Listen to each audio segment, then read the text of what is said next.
very respected gentleman. And I'm thrilled to announce today that DMAC will be investing at least $20 billion over a very short period of time into the United States, and they may go double or even somewhat more than double that amount of money. It's a great thing, and I believe he will say that he's doing it because of the fact that he was very inspired by the election. They wouldn't do it without that election, I can tell you. A lot of people wouldn't.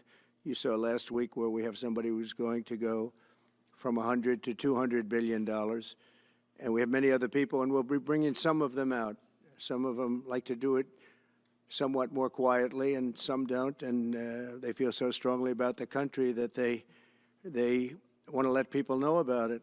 But it's an honor to have such a great investor investing in our country. The investment will support massive new data centers across the Midwest, the Sun Belt area, and also to keep America on the cutting edge of technology and artificial intelligence. He's very big into the data centers, and that's going to be a very hot item in the coming years, as you know, with AI.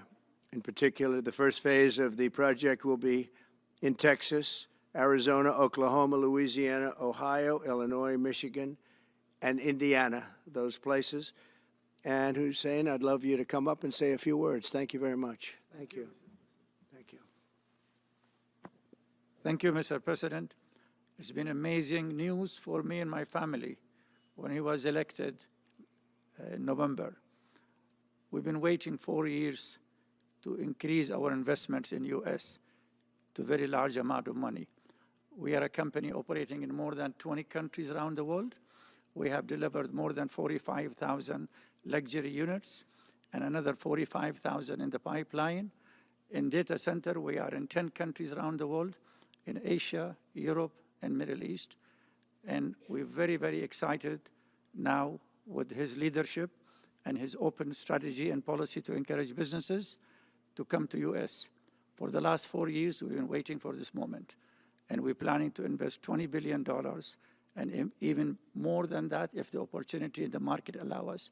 But at the moment, we're planning $20 billion in data center, catering for the AI and cloud business for the hyperscalers. So, Hussein, we're going to work with you and make sure everything goes smoothly. We have powers that haven't really been used in terms of environmental. If you invest over $1 billion in the United States, we're going to give expedited reviews to everybody because everyone's afraid they're going to come in and get caught in the quagmire, which is very prevalent in the United States, unfortunately, the quagmire of environmental and various other regulations and rules. And I made it a point of telling people if you invest $1 billion or more, and we'll do this for people with far less too, but we guarantee it. We're going to move them quickly through the environmental process. Sometimes people held up 12, 13, 14, 15 years. I saw it with plants in Louisiana where I got it approved in literally a week. They were through the review in 1 week after spending 14 and a half years trying to get it, and they were going nowhere. It was a terrible thing. So I've been a victim of that myself over the years. And I think I know all the games and all the tricks that are played. And much of it is just done to stop progress. So we're going to be helping you and everybody else that comes to the United States and wants to invest their money, that you don't get tied up for the rest of your life and you can't do anything. This commitment further underscores that many of the greatest business leaders on earth are seeing a very bright economic future for America since the election. As you know, a lot of positive things have happened. We are inheriting a difficult situation from the outgoing administration, and they're trying everything they can to make it more difficult. Inflation is continuing to rage, and interest rates are far too high.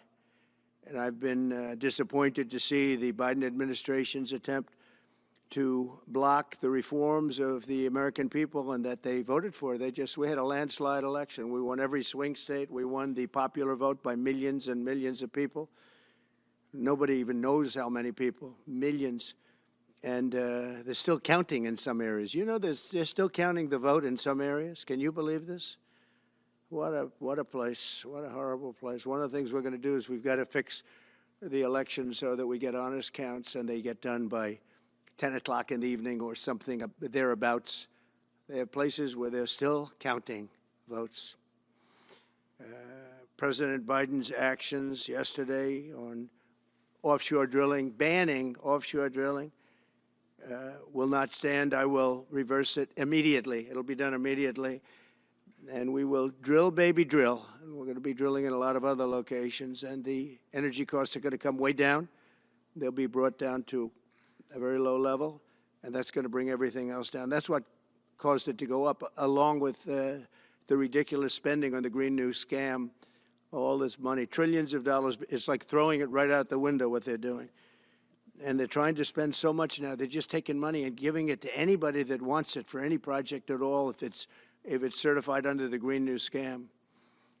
And they don't work, and it's too expensive. And, you know, they told me that we're going to do everything possible to make this transition to the new administration very smooth. It's not smooth because they're doing that. They're playing with the courts, as you know. They've been playing with the courts for 4 years, probably got me more votes because I got the highest number of votes ever gotten by a Republican, by far, actually, by a lot. And, you know, we had a great election, so I guess it didn't work. But even to this day, they're playing with the courts. They have their friendly judges that like to try and make everybody happy on the Democrat side. It's called lawfare. It's called weaponization of justice, and it's happened at a level nobody's ever seen before. So many. I defeated deranged Jack Smith. He's a deranged individual. I guess he's on his way back to The Hague, and we won those cases. Those were the biggest ones, and the press made such a big deal out of them, but we did nothing wrong. We did nothing wrong on anything, and the people saw that. You know, when they vote when a Republican, it's not easy for a Republican. When the Republican wins the popular vote by millions and wins all 7 of the swing states, people said, well, he could win 4. We won all 7, and we won them by a lot. That tells you we won. That tells, and they've been watching this injustice. I call it the Injustice Department. What they've done is so bad. The whole world has watched that. And it took work, but it got me a lot of votes because when explained, I mean, we have a judge in New York who's a very crooked judge. I'm under a gag order. I can't even talk about aspects of the case that are the most vital aspects. I'm under a gag. Do you know that I'm the president-elect of the United States of America? I'm a former very successful president. We had the greatest economy in the history of our country. We had borders that were sealed and beautiful. Everything was good. We had no wars. We defeated ISIS. We had no wars. Now I'm going into a world that's burning with Russia and Ukraine, with Israel. You took a look at that attack on October 7th, the attack on Israel, with the horrible way they got out. Not the fact that they got out. I would have been out before them. But we would have been out of Afghanistan with dignity and strength as opposed to looking like a bunch of fools with 13 dead and many, many badly, horrifically injured. Nobody ever talks about them. No arms, no legs. Nobody ever talks about them. The way they got out was outrageous, leaving billions of dollars of brand new military equipment that I bought in the hands of the Afghans and specifically the Taliban. It's the group. And we were doing very well. We would have been out. We would have been respected. I think it's one of the reasons it was so badly handled, that withdrawal, where people are jumping onto airplanes, falling off the sides of airplanes when they're 3,000 feet in the air. And nobody's ever seen anything like that, the worst. And because of that, I think Russia went and attacked Ukraine. When they saw that, they said, these guys are incompetent. They don't know what they're doing. But we know what we're doing now. And that's going to all end. And we have a great military. I defeated ISIS, as you know. We were in no wars. I just finished a couple. And we got also our soldiers guarding Syria and Turkey. We were in the middle. We had 5,000 soldiers. They would have been gobbled up with 2 armies. We had one army, 300,000. We had another one, 500,000 or 600,000, getting ready. We had 5,000 people in the middle. I said to a general, how do 5,000 people do in that case? And the general just looked at me and said, not well, sir, not well. and I took them out. And you know what happened? Nothing. I got criticized. I saved 5,000 lives, actually. And we did a great job, and we're going to do an even better job because now we have a tremendous amount of experience. We have people that I can rely on. But the 625 million acres, people can't realize, it's like the whole ocean. Take an acre. You know, an acre, you have a house on a half an acre, on a quarter of an acre, or an acre. If you have an acre, you have a big deal. Now you multiply that by 625 million acres. It's like, feels like the whole ocean. And that's our strength, you know? People can say we manufacture, we don't manufacture. The thing we have oil and gas more than anybody in the world. We're going to have more of it, too. But they took away 625 million acres of offshore drilling. Nobody else does that. And they think they have it, but we'll put it back. I'm going to put it back on day one. I'm going to have it revoked on day one. We'll go immediately if we need to. I don't think we should have to go to the courts. But if we do have to go to the courts, you know, they try to be sneaky. They go in and they sign. Remember, this is a man that said he wants the transition to be smooth. Well, you don't do the kind of things. You don't have a judge working real hard to try and embarrass you, because I did nothing wrong. By the way, I did nothing, absolutely nothing wrong. If I did something wrong, I wouldn't be standing here right now because I've won all these cases. Nobody's ever won so many cases as I have against the Justice Department. I mean, Jack Smith had cases all over the place. People were being subpoenaed, lives were being ruined. They were spending everything they had, money. We were helping them out. We had to. They were subpoenaing people that had no idea what they were even talking about. That's a sick group of people. And it was all to influence the election. It was all a fight against a political opponent. We've never had that in this country. We have had that in certain countries. We've had that in third-tier countries. We've had that in banana republics, but we've never had that in a place like the United States. I don't even know if it's been on a small level. I'm sure it has been on a small level, but this was the largest level ever. They brought this moron out of The Hague. He's a mean guy. He's a mean, nasty guy. His picture was perfect, because you look at his picture, you say, that's a bad guy with his robe, his purple robe. And he executes people. He shouldn't be allowed to execute people because he'll execute everybody. He's a nut job. But we won all of those cases with him. And, I mean, I don't know the judge in Florida, but we had a brilliant judge in Florida that saw right through it. And we won the case. She was a brilliant judge with great courage.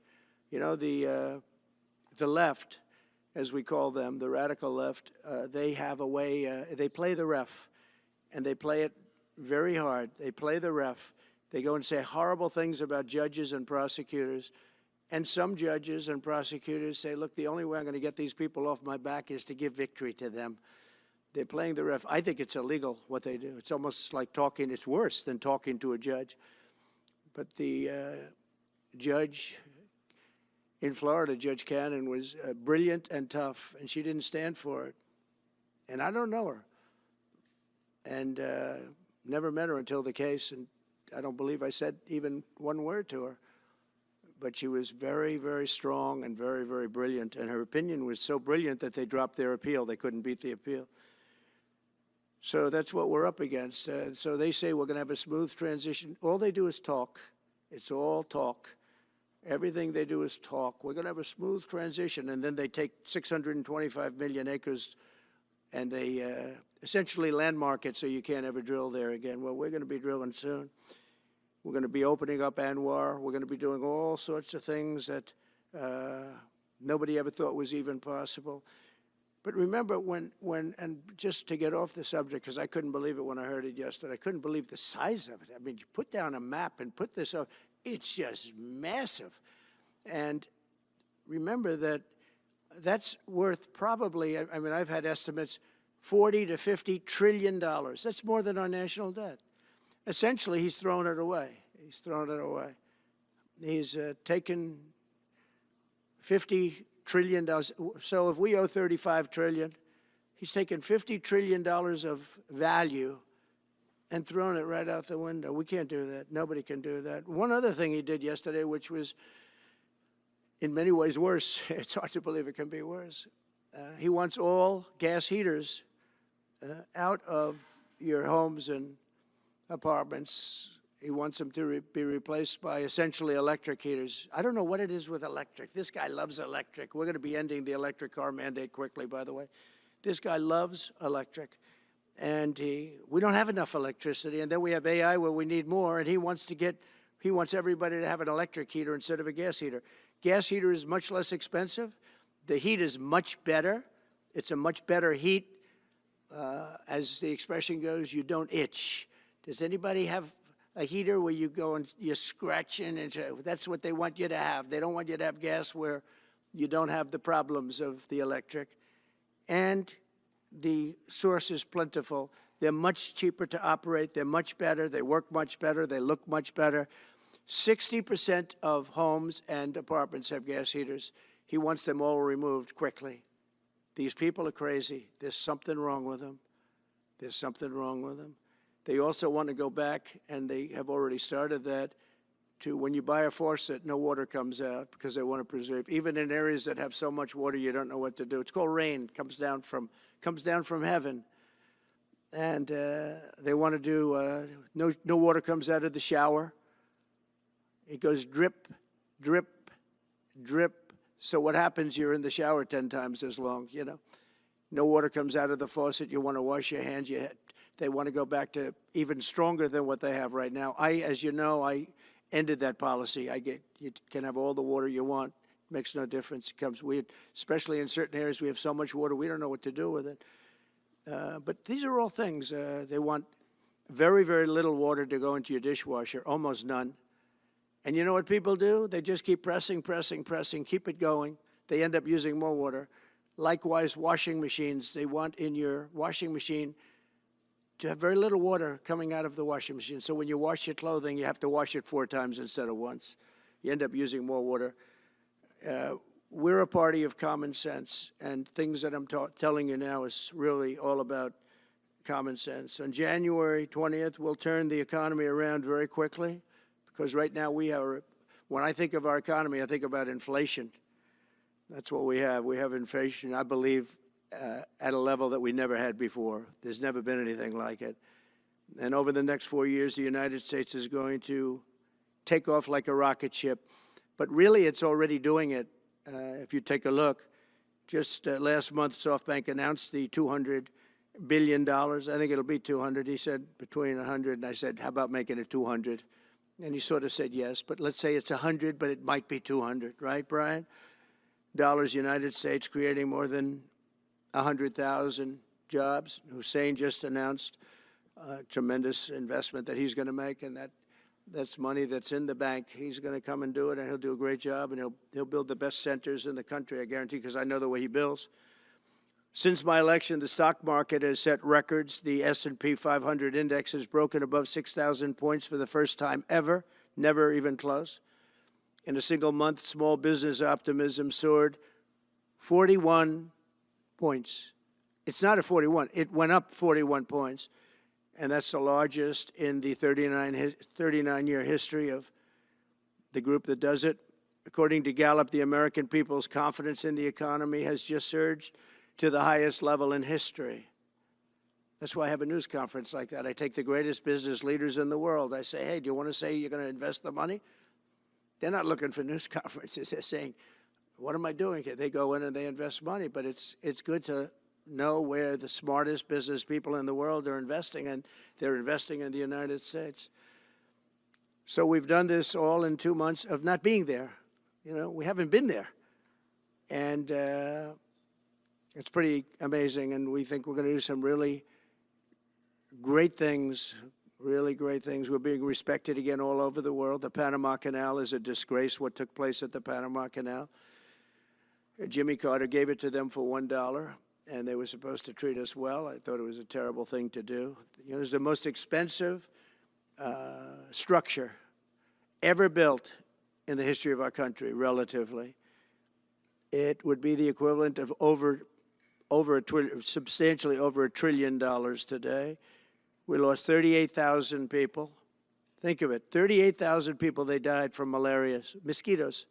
They were unable to stop the mosquitoes. They paid people 5 times more to take the job. Many of those people died. We gave it away for $1.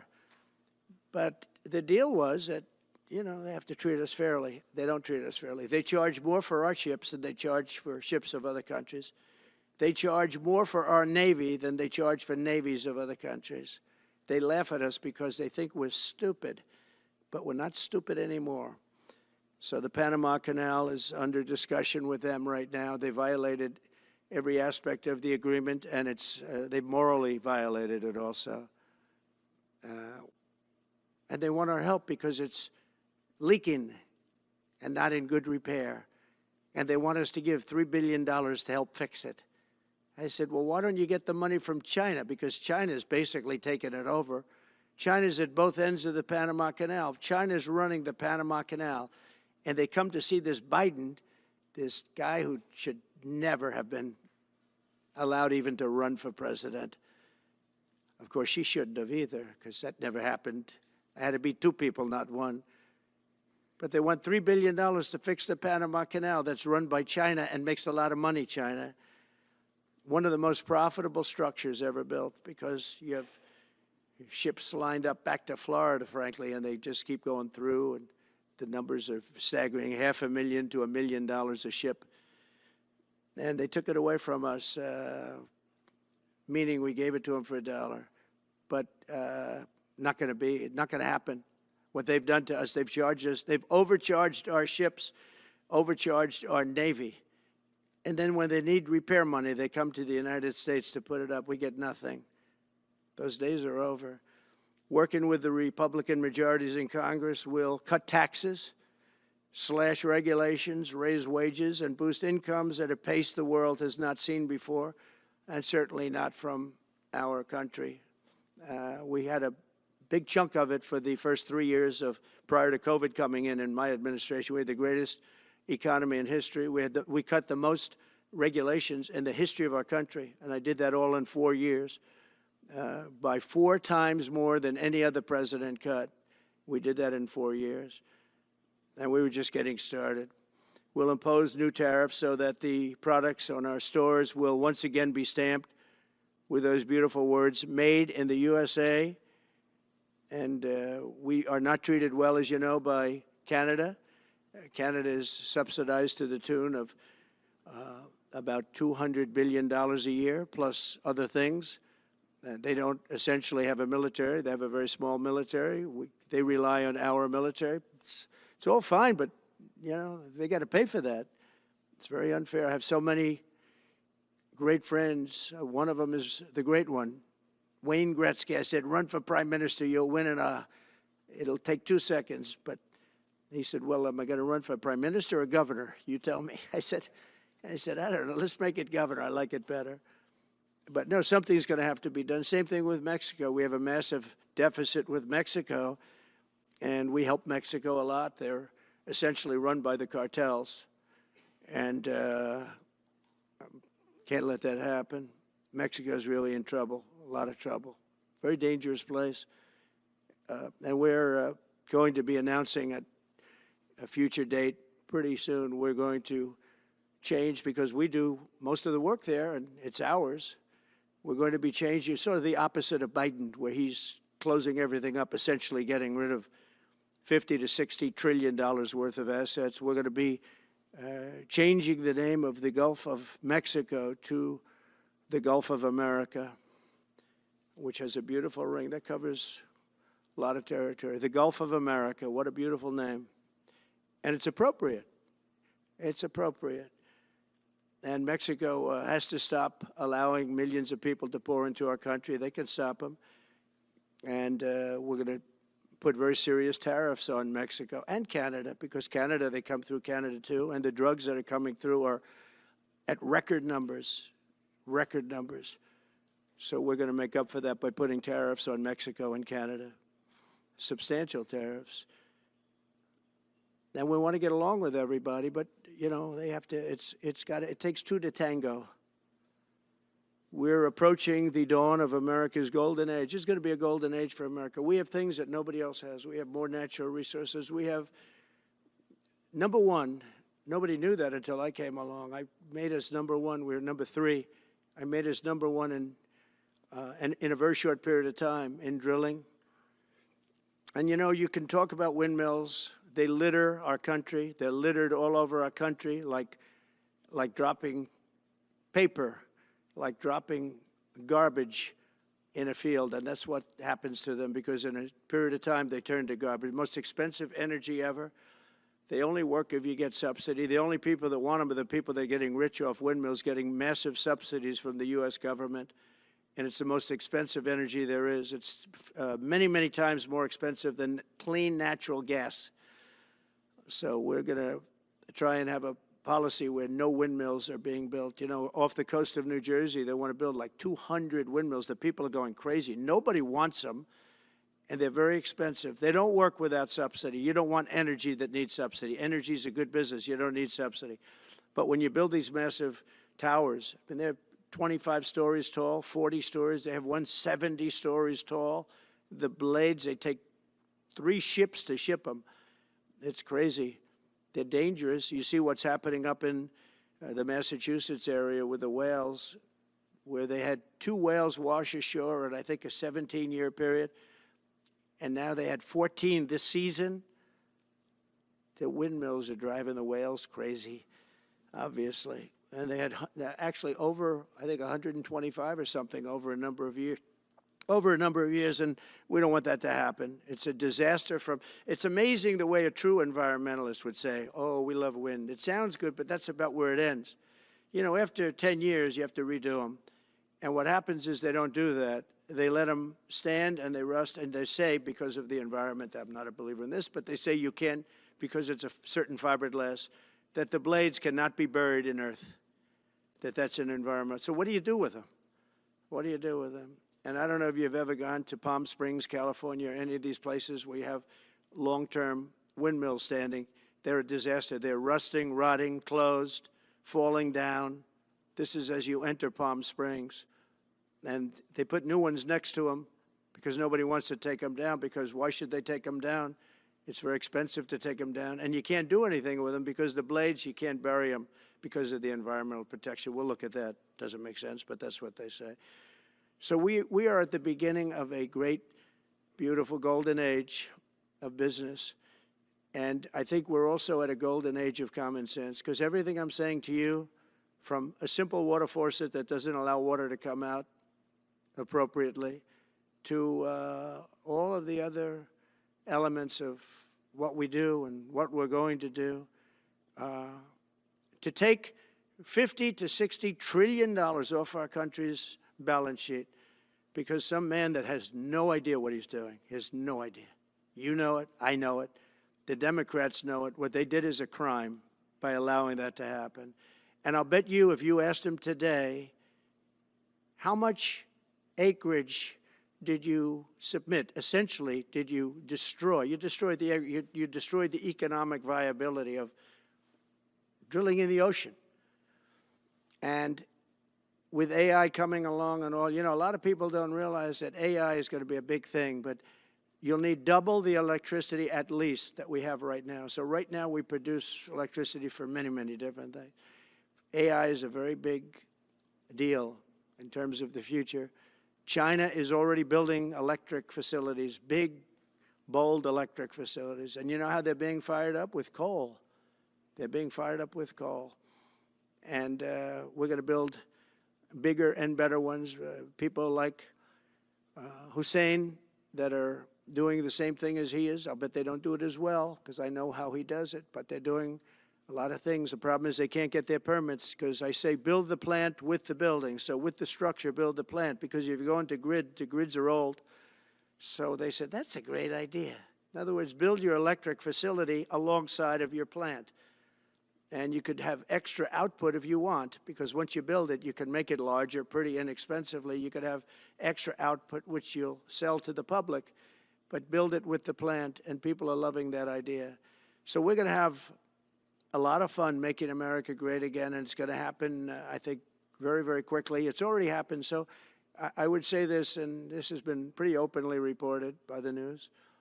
There's never been anything like what's happened since we won the election. couple of months since we won the election, the whole perception of the whole world is different. People from other countries have called me. They said, thank you, thank you.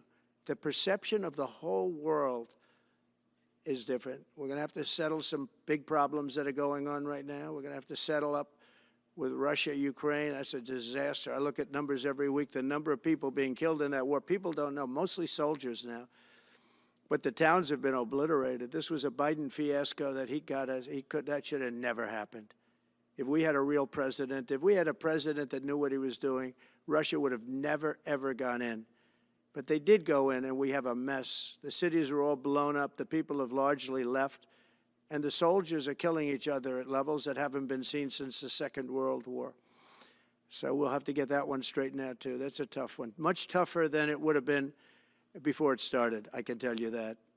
A deal could have been made just by an average deal maker. Deal could have been made on that. So thank you all for coming. We'll take a couple of questions. Yeah. Go ahead, please. Mr. President, thank you. I wanted to touch on the world on fire that you mentioned, but let's start, if we could, with your references to Greenland and the Panama Canal, so forth. Can you assure the world that as you try to get control of these areas, you are not going to use military or economic coercion? No. And can you tell us a little bit about what your plan is? Are you going to negotiate a new treaty? Are you going to ask the Canadians to hold a vote? What is the strategy? Yeah, I can't assure you, you're talking about Panama and Greenland. No, I can't assure you on either of those two. But I can say this, we need them for economic security. The Panama Canal was built for our military. I'm not going to commit to that now. It might be that you'll have to do something. Look, the Panama Canal is vital to our country. It's being operated by China. China. And we gave the Panama Canal to Panama. We didn't give it to China. And they've abused it. They've abused that gift. It should have never been made, by the way. Giving the Panama Canal is why Jimmy Carter lost the election, in my opinion, more so maybe than the hostages. The hostages were a big deal. But if you remember, and nobody wants to talk about the Panama Canal now because, you know, it's inappropriate, I guess, but because it's a bad part of the Carter legacy. But he was a good man. Look, he was a good man. I knew him a little bit, and he was a very fine person, but that was a big mistake. Giving the Panama Canal to Panama was a very big mistake. We lost 38,000 people. It cost us the equivalent of $1 trillion, maybe more than that. Probably the most expensive, they say it was the most expensive structure, if we call it a structure, which I guess you can, ever built. And giving that away was a horrible thing. And I believe that's why Jimmy Carter lost the election, even more so than the hostages. Those two things. If I could just follow up on Ukraine and Iran, the two negotiations you'll be heading into. On Ukraine, you said just before it's a lot more complicated now. Much more complicated. Do you believe... Because it would have never started. Right, but it has started. Well, not only started, the cities are largely knocked down. So you've got what you've got. At this point, to hold on to leverage in dealing with President Putin, would you make a commitment to the Ukrainians that you will keep supporting them during the negotiations? Well, I wouldn't tell you if that were the case. Would you make a commitment to provide a security guarantee if they do enter into an armistice or a ceasefire along the lines that the French and the Germans? So, you know, a big part of the problem was Russia for many, many years, long before Putin said you could never have NATO involved with Ukraine. Now, they've said that. That's been like written in stone. And somewhere along the line, Biden said, no, they should be able to join NATO. Well, then Russia has somebody right on their doorstep, and I could understand their feeling about that. But there were a lot of mistakes made in that negotiation. And when I heard the way that Biden was negotiating, I said, you're going to end up in a war. And it turned out to be a very bad war. And it could escalate. That war could escalate to be much worse than it is right now. They can never join NATO. Well, my view is that it was always understood. In fact, I believe that they had a deal, and then Biden broke it. They had a deal which would have been a satisfactory deal to Ukraine and everybody else, but that Biden said, no, you have to be able to join NATO. And that's always been, and nobody knows more about NATO than I. You know, years ago when I first started this, I didn't know too much about NATO, but I got it right anyway. I said, they're taking advantage. I'm the one that got, and the Secretary General was here, as you know, 2 weeks ago, saying that if it weren't for me, NATO wouldn't even exist right now, because I raised from countries that weren't paying their bills.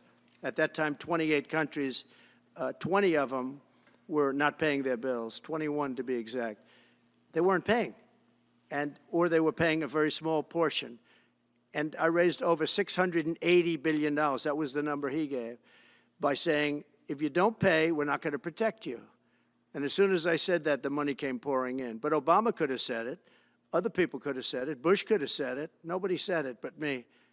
I took a lot of heat. They said, oh, that's a threatening statement. Well, they weren't paying their bills. I said, we're not going to protect you if you're not paying the bills. So in a true sense, I saved NATO, but NATO's taken advantage of us. And one of the problems that I have, and I've said it openly, I said it to President Zelensky, Europe is in for a tiny fraction of the money that we're in. Now, whether you like that situation or not, Europe is much more affected than the United States. We have a thing called the ocean in between us, right? Why are we in for billions and billions of dollars more money than Europe? And you know, they're a similar size, a little smaller, but they're a similar size economy as the United States when you add them up. And yet Europe is in for a small fraction of the number the United States is in. Now, Biden could have called them up during the term. That's what I did. I said, you have to pay your bills. And they all, one stood up. I won't say who. You'll probably have it, because the papers, the media hated to report on it. But a prime minister stood up from a country, you know, our famous meeting of 28 nations with no press, no anybody in the room. He stood up. He says, does that mean if we don't pay our bill, and at that point it was 2%, it should be 5%. It should be 5%, not 2%. But at that point it was 2%, but many people didn't pay. Some people didn't pay anything. But many people were way, including Germany. Germany was at less than 1%. You're going to press for 5%? Well, I think NATO should have 5%, yeah. Well, you can't do it at 2%. I mean, at 2%, every country, if you're going to have a country in a regular military, you're at 4%. I think they should be, you know, they're in dangerous territory. I think it should be, they can all afford it, but they should be at 5%, not 2%. I'm the one that got them to pay 2%. But a gentleman stood up, a prime minister stood up, and he said to me, sir, could I ask you a question? You're saying we have to pay our bills. If we don't pay our bills, will the United States protect us from Russia? I said, if you don't pay, you mean you're delinquent? He said, yes. He said, if you're delinquent, we will not protect you. I took a lot of heat. Although it was somewhat closed door, I took a lot of heat from the media. And you know what happened? The money started pouring in. That's why NATO has money. And the Secretary General said it was the most incredible thing he had ever seen in a negotiation. Now, if I would have said, yes, we will, nobody would have paid. If I would have loved to say, yes, we'll protect you even if you don't pay. But that's not the way life works. Mr. President, two questions related to each other.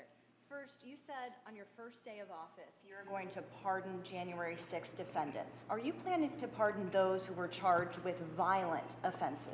Well, we're looking at it, and we have other people in there. And as you see, I guess 24 or 28 people came now from the FBI. That came out very quietly. Nobody reported it, but they had people in some form related to the FBI. They had 4 or 5 people that were strongly related to the FBI. We have to find out about that.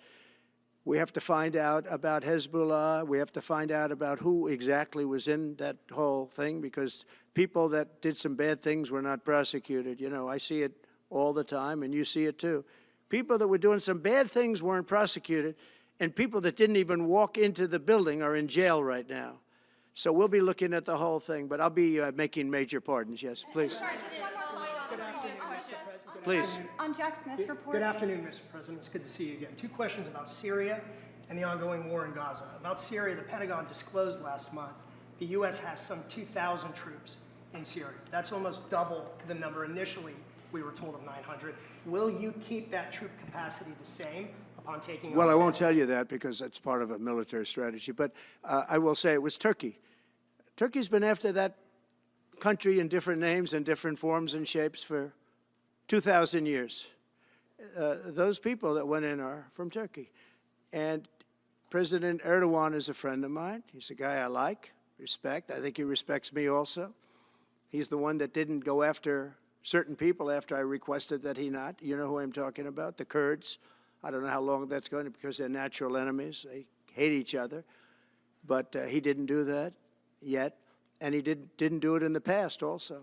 He started, and I said, please don't do that, and he didn't do it. So, but if you look at what happened with Syria, Russia was weakened, Iran was weakened, and he's a very smart guy. And he sent his people in there through different forms and different names, and they went in and they took over, and that's the way it is. I'm sorry, I don't mean to interrupt you. Do you have concerns about HTS taking control of By the way, I Syria at this have point? the envoy here. Is that in the back?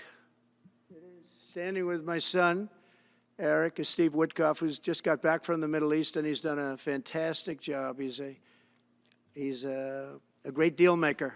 I said, what we need there is a deal maker, because nobody makes a deal. We have people that understand where the rivers are and where the meets and bounds are, but they can't talk. They can't make deals. Steve's done a great job. I just want to thank you, Steve. You've been working endlessly for months, and he's working specifically on the hostages, trying to get them back. Well, that was my second question is Hamas. Steve, come up for a second. Maybe you might want to say a couple of words. Sir, I didn't- Hamas released another hostage. I didn't know Steve was going to be here, actually. Neither did I. He's done a fantastic job, and it's a dangerous job, too, and we appreciate it. He didn't know about this kind of danger and the other deal-making he does. Now he sees a lot of big danger. Come on up, Steve. Mr. President, can I ask you a second part of that? Hamas Yeah, released just one another second, hostage please. video. I'm going to give you a little report on the hostages, if I can. Steve? Well, I think we're making a lot of progress, and I don't want to say too much because I think they're doing a really good job back in Doha. I'm leaving tomorrow back to go to Doha, but I think that we've had some really great progress, and I'm really hopeful that by the inaugural, we'll have some good things to announce on behalf of the President. I actually believe that we're working in tandem in a really good way, but it's the President, his reputation, the things that he has said that are driving this negotiation. And so hopefully it'll all work out and we'll save some lives.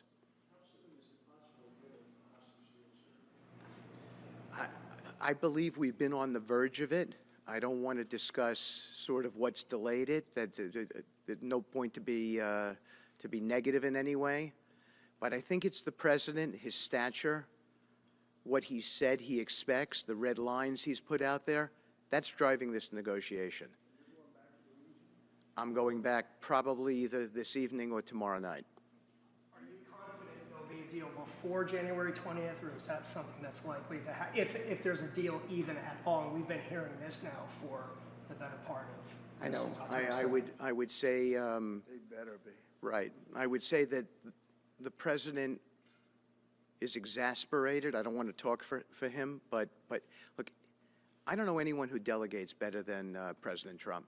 He gives us a lot of authority to speak on his behalf, and he exhorts us to speak emphatically. And emphatically means you better get it, you better do this, because the alternative. Do you think they're waiting for President Trump to take office? No, I think they heard him loud and clear. Better get done by the inaugural. But when you say all hell will Before I be paid, take that all hell must be paid if they don't release the You know what that hostages. means, don't you? Well- Do I have to define it for you? Look, all No, I know hell you're not will gonna break out. telegraph If what- those hostages aren't back, I don't want to hurt your negotiation. If they're not back by the time I get into office, all hell will break out in the Middle East. And it will not be good for Hamas, and it will not be good, frankly, for anyone. All hell will break out. I don't have to say anymore, but that's what it is. And they should have given them back a long time. They should have never taken them. There should have never been the attack of October 7th. People forget that. But there was, and many people are killed. They're no longer hostages. I have people from Israel and others calling, begging me to get, we had also people there from the United States, just so you know. They're holding some so-called hostages from the U.S. But I've had mothers come to me and fathers crying, can I get the body of their son back? Can I get the body of their daughter back? That beautiful girl where they threw her in the car, pulled her by her ponytail and threw her in the car like she was a sack of potatoes. I said, what happened to her? Sir, she's dead. Like a 19, 20-year-old beautiful girl. and the way they treated her. And I just say it this very simply. Steve's got a job to do. He's a great guy, great negotiator, great person. They respect him over there already. It's what we needed over there. We have people that know everything about the Middle East, but they can't speak properly. They don't know. He's a great negotiator. That's what I needed. I could have sent that gentleman right over there, Hussein. He's a great negotiator. There are people, they're rare. Great negotiators are very rare, like a great surgeon. But we have the right person. But I tell this, I don't want to hurt the negotiation. If the deal isn't done before I take office, which is now going to be 2 weeks, all hell will break out in the Middle East. Okay? Thank you, Mr. Thank you. President. You've done a great job. Thank you. More than 140 police officers were injured by rioters on January 6th. Will you pardon anyone who attacked a police officer? Well, you know, the only one that was killed was a beautiful young lady named Ashley Babbitt. She was killed, and there was actually somebody else that was killed, also a MAGA person, but people don't give it 100% credibility. I'm going to find out about it, and we're going to find out. But Ashley Babbitt was killed. She was shot. She should have never been shot. She was shot for no reason whatsoever. In fact, they say that she was trying to hold back the crowd, and the crowd was made up of a lot of different people, so we'll see. But I will tell you this, the person that was killed was Ashley Babbitt. The other thing is, when they talk, you know, there was never charges of insurrection or anything like that.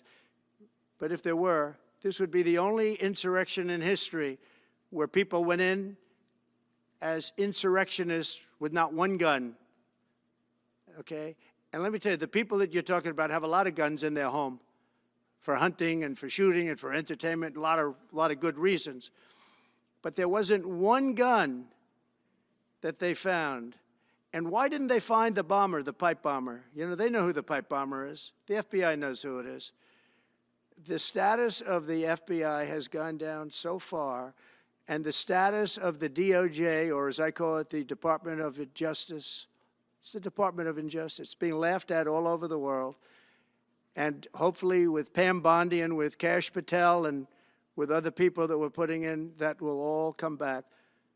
If you do a poll in the FBI, I guarantee you I'm at like 90% with the agents of the FBI, but they have hurt that incredible place. Law enforcement, I mean, you think of the FBI, they raided this house. By the way, they could have told me, could I see this? I would have given them, I actually told them, come in anytime you want. You can see anything. They raided the house, and the case was dismissed. And now I'm in litigation. I'm suing them for doing that. And I feel so badly doing it. I'm the President of the United States, and I'm suing the United States, but I'm suing them for other things, too. The FBI has gone so, its reputation has been so horribly hurt between Comey, who is the worst, and all of the others. What's happened to the FBI is, and we're going to make it great again. We're going to make the FBI great again. We're going to make the Department of Justice fair and strong, but fair again. Because all they did was attack me because I'm their political opponent. And that includes with local judges like Marchand. You ought to find out. Ask them, why do I have a gag order where I'm not allowed to speak? Think of it. I'm the President of the United States, and I'm not allowed to speak. Why? Because if I did speak, people would understand the scam. It's a scam. And we have very dishonest judges, and New York judges are very bad. We had one that valued this house at $18 million because it was good for their case. He actually valued that chandelier is worth more than $18 million. He valued this house at $18 million. And we have another one who was so nasty, so horrible, such a brute, most vicious, vile person. These are New York judges. But we've won most of the cases, so we're very happy about that. Please. Back on Greenland, your position is clear, but have you directed your staff to take any specific actions to draw plans? And can you elaborate again? You didn't rule out military coercion. Well, we need Greenland for national security purposes. I've been told that for a long time, long before I even ran. I mean, people have been talking about it for a long time. You have approximately 45,000 people there. People really don't even know if Denmark has any legal right to it. But if they do, they should give it up because we need it for national security. That's for the free world. I'm talking about protecting the free world. You look at, you don't even need binoculars. You look outside, you have China ships all over the place. You have Russian ships all over the place. We're not letting that happen. We're not letting it happen. And if Denmark wants to get to a conclusion, but nobody knows if they even have any right, title, or interest. The people are going to probably vote for independence or to come into the United States. But if they did do that, then I would tariff Denmark at a very high level. Have you asked your staff to draw plans for acquisition? I mean, are you actively No, we're pursuing not it? at that stage, but we have people. I haven't even entered office yet. Secondly, sir, Elon Musk has drawn some criticism and a lot of attention for some of his actions and provocative statements about foreign affairs, including in Europe. Your reaction to that, is that appropriate for? You mean where he likes people that tended to be conservative? I don't know the people. I can say Elon's doing a good job, very smart guy. I don't know the people you're talking about. He was, I know he said some negative things about a couple of people that are running for office, but that's not so unusual. Yes, please. I wanted to ask you about Ukraine and Putin. How soon do you anticipate going to meet with Putin to discuss the Ukraine situation? Well, I can't tell you that, but I know that Putin would like to meet. I don't think it's appropriate that I meet until after the 20th, which I hate, because, you know, every day people are being, many young people are being killed, soldiers. You know, the land is very flat, and hundreds of thousands of soldiers from each, many hundreds of thousands from each side are dead, and they're laying in fields all over the place. Nobody to even collect. There's landmines all over. It's a disaster. But it's very flat. It's great. It's farmland, and it's very, very flat. And the only thing that stops a bullet is the human body. And the human body is stopping a lot of bullets. Within the I hope first so. 3 to 6 I hope to have 6 months. No, I would think, I hope long before 6 months. Look, Russia's losing a lot of young people, and so is Ukraine. And it should have never been started. That's a war that should have never happened. I guarantee you, if I were president, that war would have never happened. Who would you like to nominate to replace Michael Barr as vice chair of the board? I'll be announcing somebody. Mr. President, if we were to work under the assumption that you're serious about making Canada 51st state of the United States, the leader of the Conservative Party in Canada said, under no circumstance will it ever be the 51st Then state. maybe he won't win, but maybe he will. I don't care. You had suggested that Listen, you're I don't care what he considering- says. But Sir, real fast, you said you were considering military force to acquire Panama and Greenland. Are you also considering military force to annex and acquire Canada? No, economic force, because Canada and the United States, that would really be something. You get rid of that artificially drawn line, and you take a look at what that looks like, and it would also be much better for national security. Don't forget, we basically protect Canada. But here's the problem with Canada. So many friends up there. I love the Canadian people. They're great. But we're spending hundreds of billions a year to protect it. We're spending hundreds of billions a year to take care of Canada. We lose in trade deficits. We're losing massive. We don't need their cars. You know, they make 20% of our cars. We don't need that. I'd rather make them in Detroit. We don't need the cars. We don't need their lumber. We have massive fields of lumber. We don't need their lumber. We have to unrestrict them because stupid people put, you know, restrictions on, but I can do that with an executive order. We don't need anything they have. We don't need their dairy products. We have more than they have. We don't need anything. So why are we losing $200 billion a year and more to protect Canada? And I said that to, as I called him, Governor Trudeau. I said, listen, what would happen if we didn't subsidize you, if we didn't, because we give them a lot of money. We help them. As an example, we're buying icebreakers, and Canada wants to join us in the buying of icebreakers. I said, you know, we don't really want to have a partner in the buying of icebreakers. We don't need a partner. But no right. Nope, no right. Here's what we have. We have a right not to help them with their financial difficulties because we owe $36 trillion too. We're going to start knocking it out pretty fast, but we're going to be able to do it because of energy and other things. But no right. No right. But why are we supporting a country, 200 billion plus a year. Our military is at their disposal. All of these other things, they should be a state. That's why I told Trudeau when he came down, I said, what would happen if we didn't do it?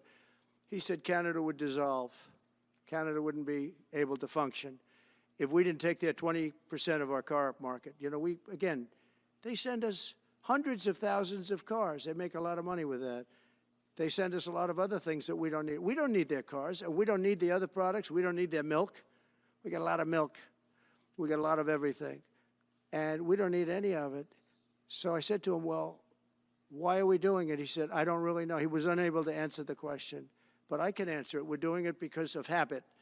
And we're doing it because we like our neighbors, and we've been good neighbors. But we can't do it forever, and it's a tremendous amount of money. And why should we have a $200 billion deficit and add on to that many, many other things that we give them in terms of subsidy? And I said, that's okay to have if you're a state. But if you're another country, we don't want to have it. We're not going to have it with European Union either. European Union, we have a trade deficit of $350 billion. They don't take our cars. They don't take our farm product. They don't take anything. And so we're not going to have it with them either. Brian, go ahead. Yes. Happy New Year, by the way. Thank you. We have some breaking news. You may not be aware of this, but it looks like Canon has blocked the DOJ from releasing the Smith's report until further court proceedings. Get your thoughts on Wow, that. that's a big story. Yeah. So if I get it right, the fake witch hunt started by the DOJ having to do with books and records, and Biden had many more, and he wasn't protected by the Presidential Records Act, I was. But all of that fake stuff that took the lives of people, I mean, literally destroyed people. People are destroyed because of what they did, destroyed. But we got to be president. But Biden did it for 40 years. He did it when he was a senator. That was illegal. And they ruled it was illegal. How about that? They said, it's illegal, but he's unfit to stand trial. So he can stand and be president of the United States, but the prosecutor found that he's unfit for trial. I was going to use that as a major talking point, but I never got to use it because all of a sudden I had a new candidate who was also sort of unfit to stand trial, right? But so what you're saying is that the judge just blocked the, so Cannon was thrown off the case. They dropped their appeal because he had no case. They dropped all of that, the lawsuits against us. They lost the lawsuit. So this is deranged Jack Smith. So he dropped the lawsuits. He was told to by the DOJ because they had no lawsuit. They lost in court in front of a very strong and a very brilliant judge. They lost in court, and that pertained to other cases in other courts. So he wanted to do a report just before I take office, probably. So he'll do like a 500-page report, and it'll be a fake report just like the investigation was a fake investigation. And I said, well, wait a minute. This guy was thrown off in disgrace. In disgrace. He's going back to The Hague or wherever they're going to send him. In disgrace. Because he failed so badly. Because it was a fake case against a political opponent. They thought they were going to use this to beat me. So what you're saying is, I'm just hearing that they're not allowed to issue the report. So if they're not allowed to issue the report, that's the way it should be. Because he was thrown off the case in disgrace. Why should he be allowed to write a fake report? It'll only be a fake report. That's great news. Yeah. Good. And if I can just follow up real quickly, you want to comment, many Americans are angry that we're sending millions of dollars every month to the Taliban. Do you anticipate? It's not even believable. Billions of dollars, not millions, billions. We pay billions of dollars to essentially the Taliban, Afghanistan. And that's given by Biden. That's the same man that took away $50 to $60 trillion worth of value from the United States. Think of it. Probably our most valuable asset. Took away our most valuable asset. This can't be allowed to happen. We are now a nation of common sense. When he does that, 625 million acres, this can't be allowed to happen. Thank you for the information. Yes, sir. Most other people probably knew about it, but they wouldn't have told me, right? Mr. President, on the campaign trail, you vowed vowed to bring down the prices at grocery stores very fast. Yeah, we won't but do it then you fast. recently told Time Magazine that bringing down prices would be very hard. So what can the American people expect when you get into office? It's always When hard to can they bring go down the prices when grocery somebody bill else has screwed something up like they did, but we'll bring them down, we'll get them down. Energy is going to bring down prices. We're going to have a lot of energy, and energy is what brought it up. Energy and their bad spending is what brought it up, and energy is going to bring it down. We're going to have prices down. I think you're going to see some pretty drastic price reductions. As an example, food, bacon, ham, apples, everything has gone through the roof. It's one of the reasons I won. So as you know, I said it, inflation was one of the reasons I won, but I think the biggest reason I won was the fact that they are allowing prisoners to come into our country. They released their prisoners, their murderers. Thousands of murderers are now walking around the streets of our cities and farmland all over, murders, people that have killed. Many, 32% have killed more than one person.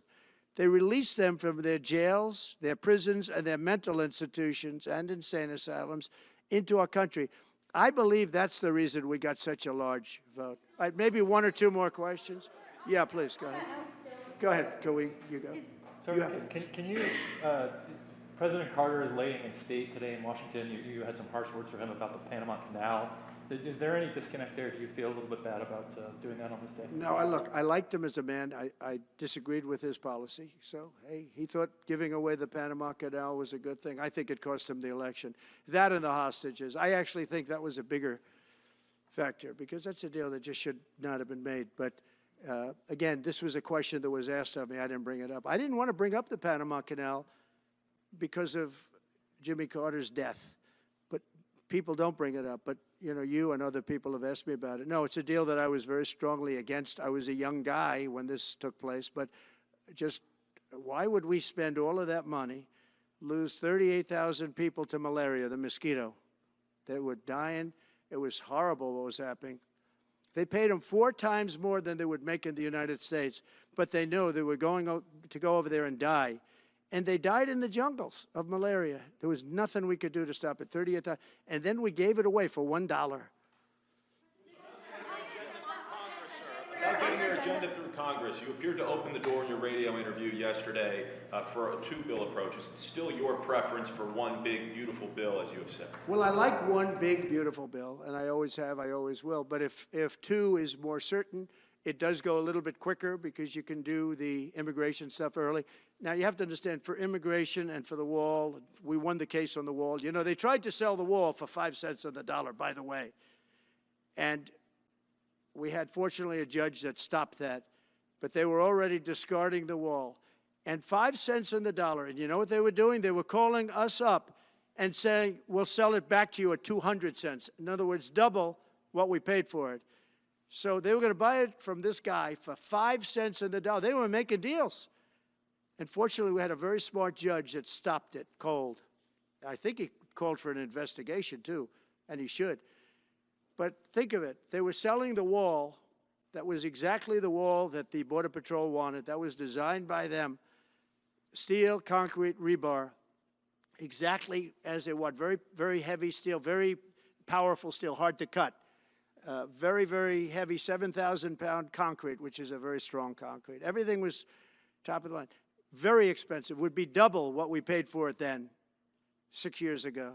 But let me just tell you, they were selling it for 5 cents on the dollar to people, and those people were calling us, asking us to pay them 200 cents because it's a good deal because we can have it immediately. And you know what immediately is? Just leave it in place. No, the papers haven't written that, though.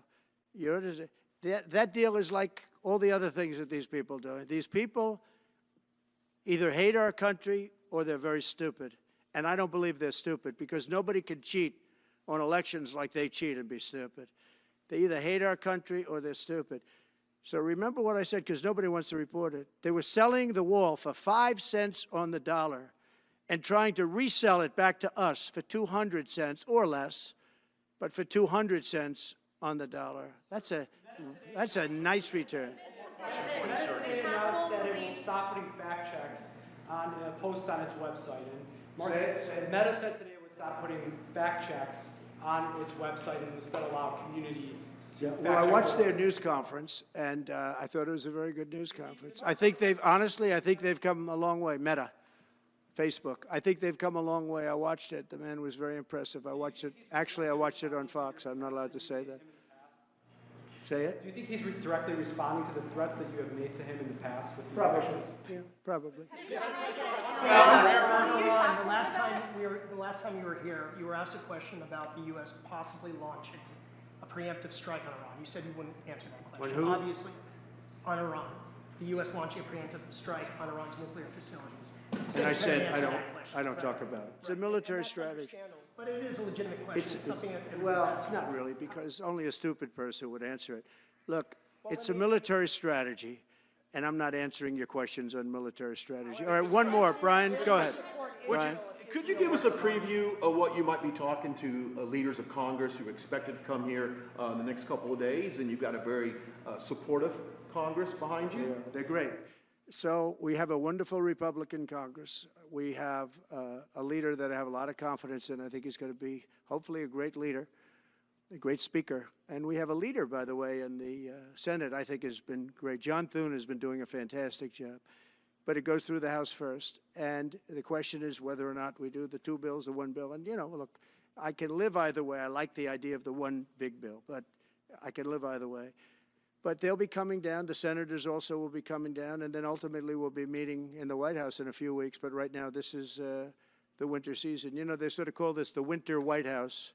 It was built, I don't know if you know this, Marjorie Meriwether Post and E.F. Hutton built this. It was the greatest of all the estates in our country. And I saved it, and I got a lot of credit for saving it. Most of these big, great houses have been knocked down in Palm Beach, just about all of them, actually. And they, you know, you'd build 10 mansions on one site, but we saved it.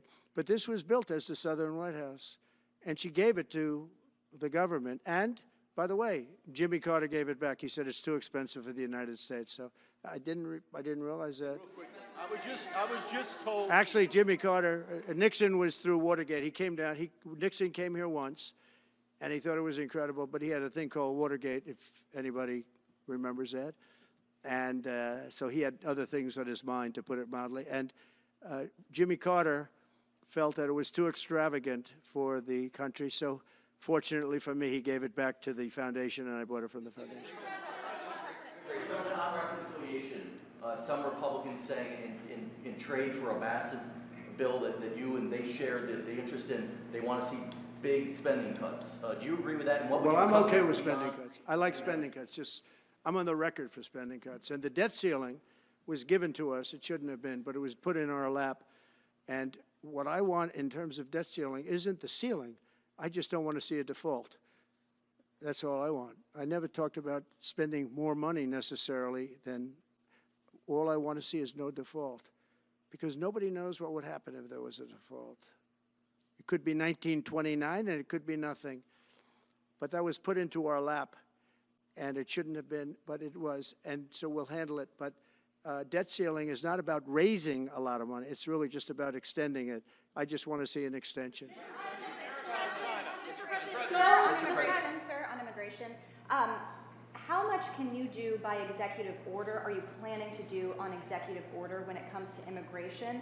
And how much do you want Congress to tackle this issue? And also on day one, Well, I had the what safest executive border orders are in the you history of our planning? country by far. You remember the famous chart that I brought down. I love that chart very much for a lot of reasons.